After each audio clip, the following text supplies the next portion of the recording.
One of the comments from my patients that seems to pop up from time to time is, "I don't have an appetite."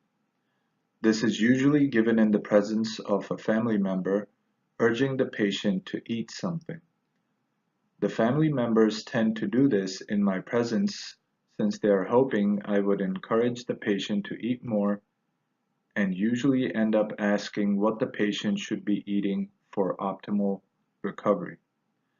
Thankfully for me, the nursing staff does a good job of keeping track of how much the patients are eating during their meals. However, since I spend a lot of time with patients and their families, they do tend to want my opinion on what their dietary habits should look like, especially the patient since he or she is in recovery. Obviously, in practice, this answer is completely outside of my scope of practice. In reality, the only real answer I can give is please direct this question to your physician or dietitian, and also to inform the physician and dietitian of the patient family's request. However, if this question was within my scope of practice, and for the sake of this video, I believe I would have a much better answer prepared for this question and would be able to answer the question much better now as compared to before this course.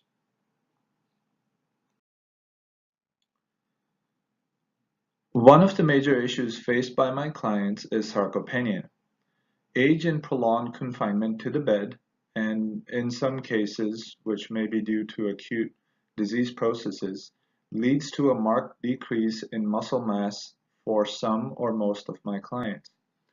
Implementing evidence-based strategies to promote positive results is essential. In terms of nutrition, Coker and Wolf, 2012, discussed the importance of essential amino acid supplementation to counter the effects of prolonged bed rest. Such supplementation would help to promote protein synthesis and preservation of muscle mass. Essential amino acid supplementation has also been shown to not negatively affect appetite, as a reduction in appetite due to supplementation may lead to malnutrition. Also, many of these patients, in addition to battling sarcopenia, have wound healing that needs to take place. Without adequate nutrition, this would become impossible. Shinji et al. 2015 discussed the process of deep wound healing and its reliance on adequate nutrition. In the presence of inadequate energy and amino acids, the process of deep wound healing may become compromised in older patients, resulting in unsatisfactory healing processes. However, Shinji et al. 2015 recommend that renal function may be monitored throughout to ensure safety.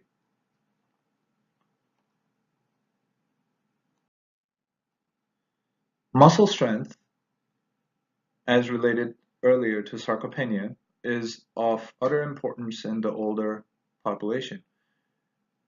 Granick et al. 2017 discussed the importance of protein intake.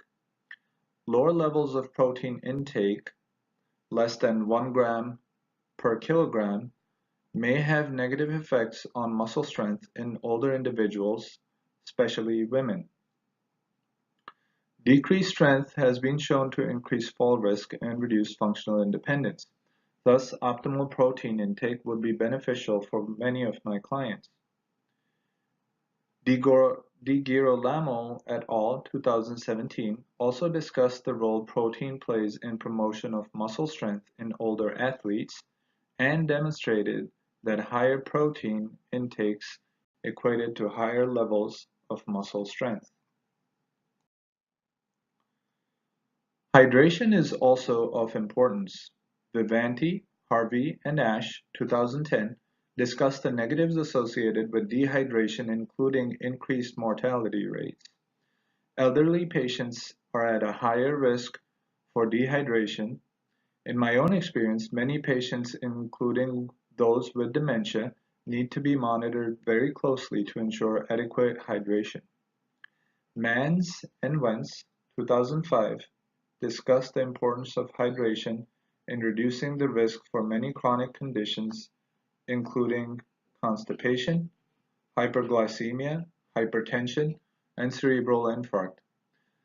Thus, adequate ingestion of water is of absolute importance for the older patient.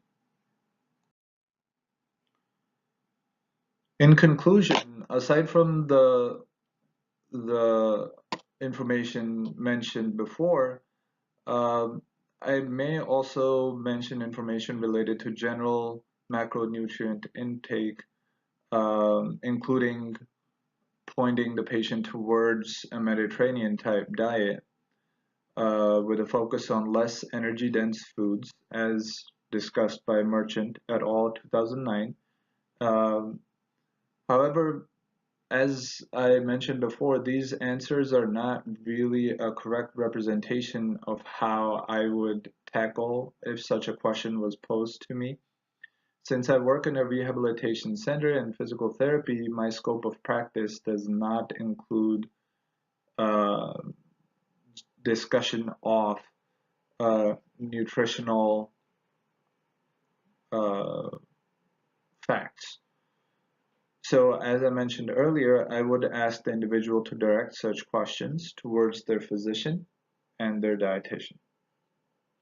Thank you.